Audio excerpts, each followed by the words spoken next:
কাদিয়ানি কাফের।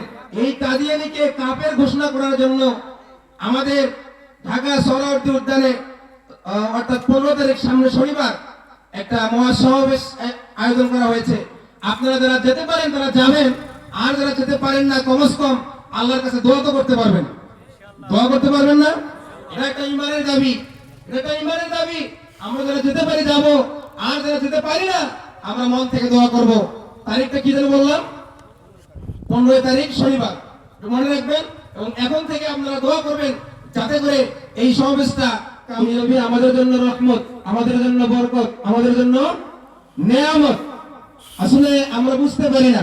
হাদিসে কুদসির মধ্যে আসছে, আল্লাহ তাবারক ওয়া তাআলা হাদিসে কুদসির মধ্যে বলতেছে, কাল কিয়ামতের ময়দানে কঠিন হাসরের দিনে যখন মানুষের মাথার উপরে সূর্যটা চলে আসবে, মানুষের একদম এক বিগত মাথার উপরে সূর্যটা চলে আসবে, গুনাহগারের মাথার মগজগুলো ভাতের মারের মতো টকবক টকবক করে গলে পড়ে যাবে। ঠিক সে সময় আদম আলাইহিস সালাতু ওয়াস সালাম থেকে নিয়ে একদম ঈসা আলাইহিস সালাতু ওয়াস সালাম পর্যন্ত সমস্ত নবী রব্বি নাফসি ইয়া রব্বি নাফসি ইয়া রব্বি নাফসি বলতে থাকবে। ঠিক সে সময় আমাদের নবী মুহাম্মদ মুস্তাফা সাল্লাল্লাহু আলাইহি ওয়াসাল্লাম বলবেন, ইয়া রব্বি উম্মতি ইয়া রব্বি উম্মতি, আল্লাহ আমার উম্মত, আল্লাহ আমার উম্মত। আমাদের নবী তাহলে আমাদের জন্য রহমত না? এই নবীর শান কত, মান কত! আল্লাহ তাবারক ওয়া তাআলা বলতেছেন, হে হাবিব, আপনার শান, আপনার মান বাংলাদেশের মানুষকে বানাতে হবে না, আপনার শান ইন্ডিয়ার মানুষকে বানানো লাগবে না, আপনার শান পাকিস্তানের মানুষকে বানানো লাগবে না। হে হাবিব, ওয়ারাফা'না লাকা যিকরাক, আমি আল্লাহ রাব্বুল আলামিন আপনার শানকে বুলন্দ করে দিয়েছি। বলেন কে বুলন্দ করেছে? একটু জোরে বলেন, কে বুলন্দ করেছে? আল্লাহ বুলন্দ করেছে।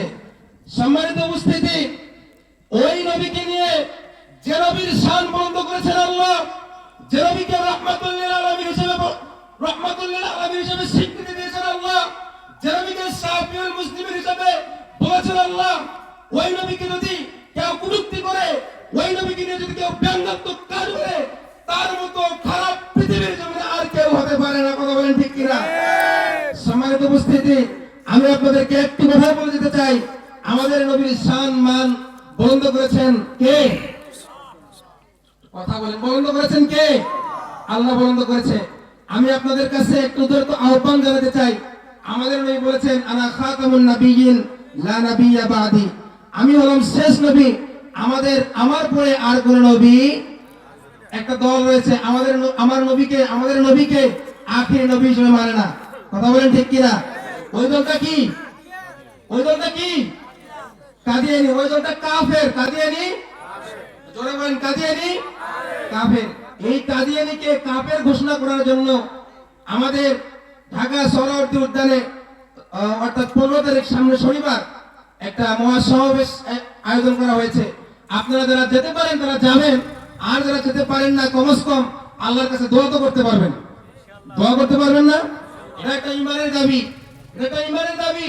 আমরা যারা যেতে পারি যাব, আর যারা যেতে পারি না আমরা মন থেকে দোয়া করব। তারিখটা কি যেন বললাম? 15 তারিখ শনিবার, মনে রাখবেন। এবং এখন থেকে আপনারা দোয়া করবেন যাতে করে এই সমাবেশটা কামিয়াবি হয়। কথা বলেন ঠিক কিনা?